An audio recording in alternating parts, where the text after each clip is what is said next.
ڈیرہ غازی خان سے محمد اکرم کی رپورٹ کے مطابق نان کسٹم پیڈ اشیاء سمگل کرنے کی کوشش ناکام۔ سخی سرور پولیس نے نان کسٹم پیڈ اشیاء سمگل کرنے کی کوشش ناکام بناتے ہوئے بھاری مقدار میں نان کسٹم پیڈ سامان برآمد کر لیا۔ غیر ملکی سامان کی مالیت لاکھوں روپے بتائی جا رہی ہے، جسے قانونی کارروائی کرنے کے بعد کسٹم حکام کے حوالے کر دیا گیا ہے۔ تفصیلات کے مطابق ڈی پی او عمر سعید ملک کی ہدایات پر ضلع بھر میں سمگلنگ کی روک تھام کے لیے مؤثر گشت اور سخت ناکہ بندیاں قائم کر کے چیکنگ کا سلسلہ جاری ہے۔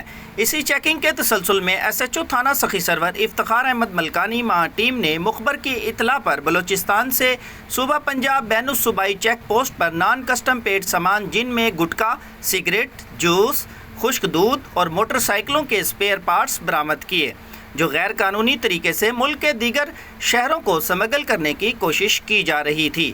نان کسٹم پیڈ سامان قبضہ پولیس کر کے قانونی کارروائی کے بعد کسٹم حکام کے حوالے کر دیا گیا ہے۔ اس حوالہ انچارج چیک پوسٹ نے کہا ہے کہ نان کسٹم پیڈ سامان سمگل کرنے والوں کو کے خلاف آئینی ہاتھوں سے نمٹا جائے گا۔ نان کسٹم پیڈ سامان و نان کسٹم پیڈ گاڑیوں کی سمگلنگ کرنے والوں کے ساتھ کسی بھی قسم کی کوئی رعایت نہیں برتی جائے گی۔